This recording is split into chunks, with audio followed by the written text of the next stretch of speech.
ناراض مت ہوئیے گا، ہمارے بہت سارے نمازی بھائی کہتے ہیں کہ صاحب الحمدللہ 40 سال سے نماز پڑھ رہا ہوں، لیکن ان سے نماز سن کر دیکھ لیں، نہ الحمد صحیح پڑھتے ہیں نہ اس کے ساتھ سورت صحیح پڑھتے ہیں، نمازوں کا ٹھکانہ ہی نہیں ہے۔ وجہ اس کی کیا ہے؟ ہم نے دیکھ دیکھ کے نماز سیکھی ہے، کسی عالم سے یہ کتاب پڑھ کر نہیں سیکھی ہوتی۔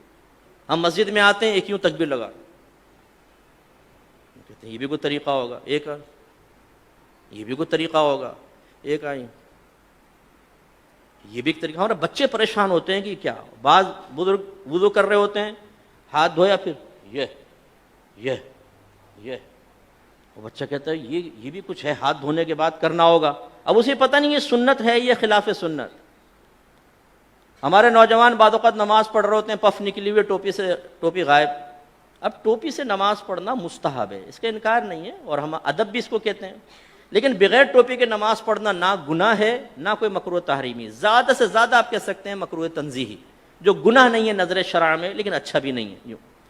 اب ہمارے کئی لوگوں کو دیکھا وہ نماز پڑھ رہے ہیں، ٹوپی لی اس کے سر پہ، اور پھر جمائیں گے اس کو تھوڑا سا نا تاکہ اچھی طرح وہ اپنی جگہ بنا لے، لیکن اس کے بال بھی ایسے آوارہ گرد اور ایسے دشمن ہوتے ہیں، بولتے خبردار جو ٹوپی ٹکی سر پہ، وہ رکوع میں جاتا ہے ٹوپی پہلے سجدے میں۔ یہاں تک میں نے دیکھا ہے نوجوان سجدے میں گیا تو اس کو سجدے میں اس کے وہ جیسے نٹ کس رہے ہیں اس کے سر کے اوپر۔ ارے بھائی اس کو ٹوپی پہننا کوئی لازم نہیں تھا، آپ کا یہ اس کو اس طرح تنگ نہ کرنا واجب تھا، آپ نے کیا، آپ گناہگار ہوئے۔ سرکار نے تو نمازی کے آگے سے ایک قدم بڑھنا منع فرمایا، آپ پوری تباہ زمائی کر رہے ہیں اس کے سر کے اوپر ٹوپی لگانے کے سلسلے میں۔ ایسی بیٹا آنکھیں بند کر کے نماز نہیں پڑھتے ہیں، آنکھیں کھول کر پڑھتے ہیں۔ حالانکہ فقہ نے واضح لکھا ہے کہ اگر آنکھیں بند کر کے خشوع و خضوع زیادہ ہوتا ہے تو مستحب ہے کہ آنکھیں بند کر کے نماز پڑھیں، اور اگر آنکھیں کھول کر نماز پڑھنے سے خشوع و خضوع آتا ہے، دنیاوی خیالات سے نجات پاتے تو آنکھیں کھول کر پڑھنا مستحب ہے۔ سمجھانا کیا چاہ رہا ہوں، دین سیکھا نہیں ہوتا ہم نے، سنی سنائی بات یا مسجد میں آ کے وہی آبزرویشن کے ذریعے جو ہم نے سیکھا ہوتا ہے اسے دوسروں پر مسلط کر رہے ہوتے ہیں۔ بچہ بیٹھا ہوا ہے پاؤں ہلا رہا ہے، بیٹا ایسے پاؤں نہیں ہلاتے، نحوست ہوتی، وہ بچہ رک جاتا ہے۔ اب بھائی کہاں سے نحوست ہوتی ہے بتائیے، پاؤں ہلانا کہاں سے نحوست ہے؟ یہ تو کوئی نحوست نہیں ہے، شریعت نے تو کوئی منع نہیں کیا۔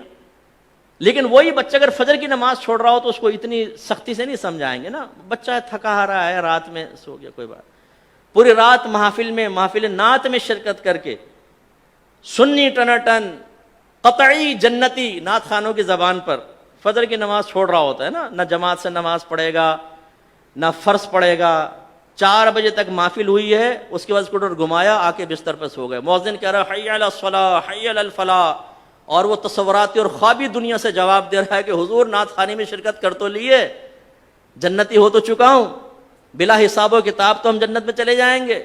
خود نعت خان نے شعر سنایا ہے، ہم رسول اللہ کے جنت رسول اللہ کی، یہ حی علی الصلاح حی علی الفلاح دوسرے لوگوں کے لیے ہے، جو نعت خوانی میں شرکت نہیں کرتے ان کے لیے ہو سکتا ہے، ہم تو جنتی ہیں۔ یہ ہم لوگوں کی حالت ہے۔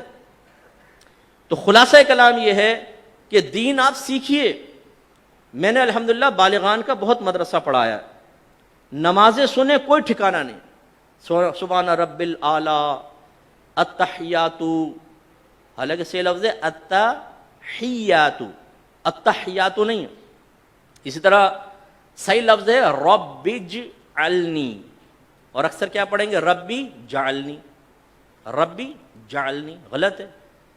یہ اصل میں اجعل صیغہ امر کا، ربی کو با کو جیم سے ملائیں گے حمزہ وصلی گر جائے گا، رب اجعلنی، رب اجعلنی، لیکن ربی جعلنی۔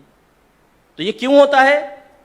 آپ میں سے بہت سن ہو سکتا ہے کتاب دیکھ کر بھی سیکھا ہو، لیکن آج سے 35 سال پہلے 40 سال پہلے، اب وہ بیچ میں جو غلطی آئی وہ پختہ ہوتی چلی گئی، بتائیے نہیں۔ اس لیے ناراض مت ہوئیے گا، آپ میرے بزرگ ہیں، میرے بڑے ہیں، جو بزرگ بیٹھے ہوئے ہیں، جو ہم عمر ہیں اور جو چھوٹے ہیں وہ بچے ہیں، لیکن ایک دفعہ اپنی نماز کسی قاری صاحب کو سنا دیں۔ پہلی بات تو یہ کہ جس کو ڈر ہوگا نا، خوف کہ میں پھنسوں گا، وہ سنائے گا ہی نہیں، وہ کہے گا مفتی صاحب نے ٹھیک کہا لیکن اللہ کی رحمت بہت بڑی، اللہ معاف کرنے والا ہے۔ بھائی اللہ تعالیٰ رحمان ہے، رحیم ہے، لیکن وہ قہار و جبار بھی تو ہے۔ اس کی قہاریت اور جباریت کو فراموش کر کے صرف رحمانیت پہ نگاہ کرنا یہ نبیوں کا طریقہ نہیں ہے۔ وہ وصف نبوت حاصل کرنے کے باوجود، صحابہ کرام وصف صحابیت حاصل کرنے کے باوجود ڈرتے رہے اپنے رب سے، وہ رحمت کا یقین بھی رکھتے تھے اور اللہ کے عذاب سے بھی خوف زدہ رہتے تھے۔ یہ ایک مومن کی شان ہے۔ تو سیکھیے،